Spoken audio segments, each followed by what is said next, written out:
Hey everybody, this is Janice, and today I'm in western Kentucky. We plant cover crops we plant cover crop on every acre of our ground before.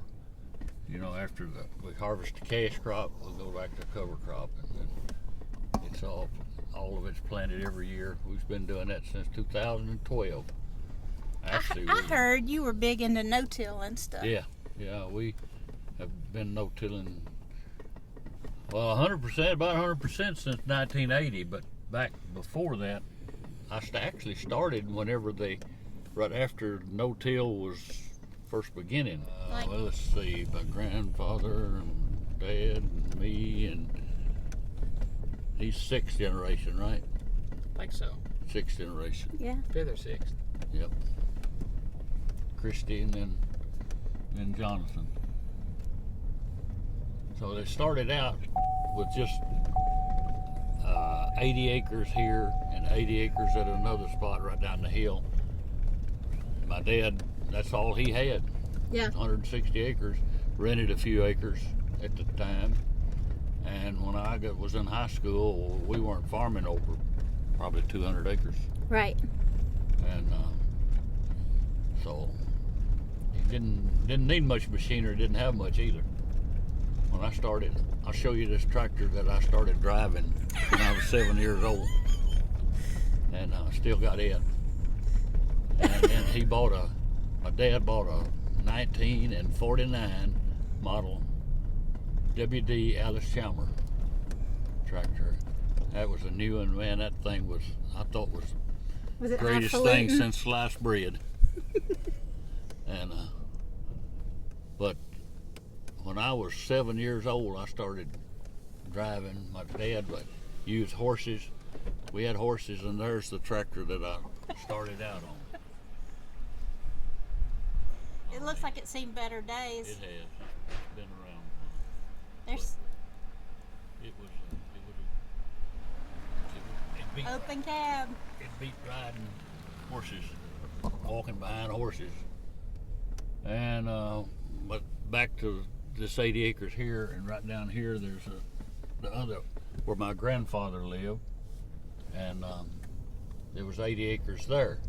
When I was in high school, my dad and I were farmed together, and we rented just a little bit of land, like a couple hundred acres is all we had at that time. And then later on, you know, things got better. Well, we picked up more land, but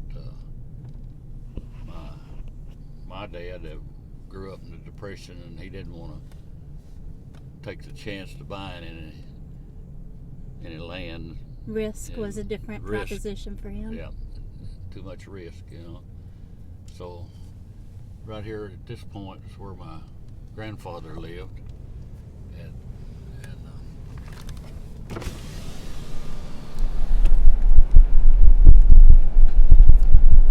Y'all still farm all this land too? So how many years have you grown it? This will be the second.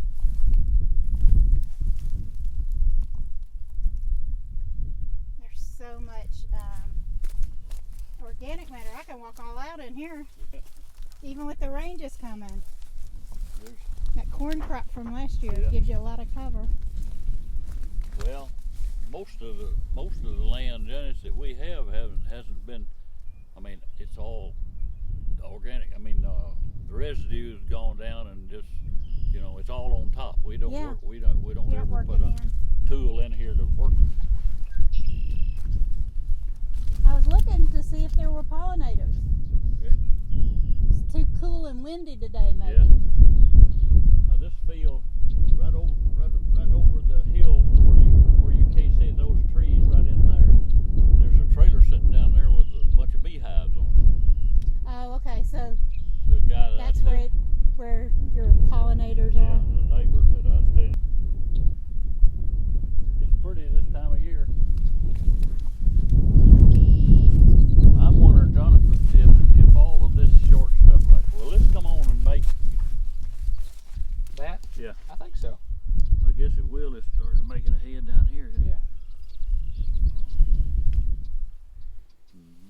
too many places where you got short stuff. It looks pretty uniform across the field. Right here it's short because I pulled in the sprayer track. Right here. That's where you pulled in the sprayer. Yeah. Yeah, I don't know. We've talked about, we've diversified into the rapeseed now. I don't know what the future has in store. Really, I think at the present time, I'm just trying to learn as much as I can to keep things going for the next generation. Just because there's so much uncertainty right now in ag, and we're just trying to figure that out one day at a time. Labor is going to be a big thing. I'm trying to figure out how to manage what we have with the potential of having fewer people here, eventually. So More machinery and less people, I guess. Need somebody to figure out the robot stuff pretty quick. Thanks for checking out our videos. We'd love for you to subscribe, watch some more videos, follow our podcast in general. I'm your host, Janice Ferson.